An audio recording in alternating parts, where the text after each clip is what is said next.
পরম প্রেমময় শ্রী শ্রী ঠাকুরের শ্রীচরণে কোটি কোটি প্রণাম জানায়। জগৎজননী শ্রী শ্রী বড় মায়ের শ্রীচরণে কোটি কোটি প্রণাম জানায়। পরম পূজ্যপাদ শ্রী শ্রী বরদা শ্রীচরণে কোটি কোটি প্রণাম জানায়। পরম পূজ্যপাদ প্রধান আচার্যদেব বাবাইদার শ্রীচরণে কোটি কোটি প্রণাম জানায়। সকল সৎসঙ্গী গুরু ভাইদের রা আনন্দিত জয়গুরু জানায়। একদিন এক দাদা শ্রী শ্রী ঠাকুরকে জিজ্ঞাসা করলেন যে, ঠাকুর, অনিচ্ছা সত্ত্বেও তো অনেক সময় ভুল করে বসি এবং তাতে অনেক ক্ষতি হয়, এ সম্বন্ধে কি করা যায়?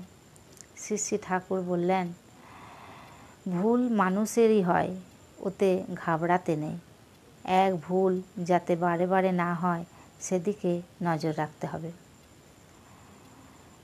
ভুল করার ফলে যদি কোনো অমঙ্গল ঘটে গিয়ে থাকে, তখন চেষ্টা করতে হবে সেই অমঙ্গলকে কোনোভাবে মঙ্গলে পরিণত করা যায় কি না। যদি করতে পারো, তখন ভুল আর তোমাকে ঠেকাতে বা ঠকাতে পারবে না। ভুলও তোমাকে আরও জ্ঞানী, আরও লাভবান করে তুলবে।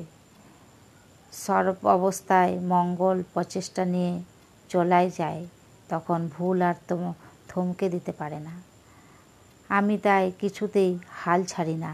ভাবি, বাচ্চাটা যখন আমার গরজ, ভালোটা যখন আমার স্বার্থ, তখন যেন তেন প্রকারেণ আমাকে ভালোতেই যে দাঁড়াতে হবে, যাতে সুখে স্বচ্ছন্দে বাঁচতে পারি পরিবেশকে নিয়ে।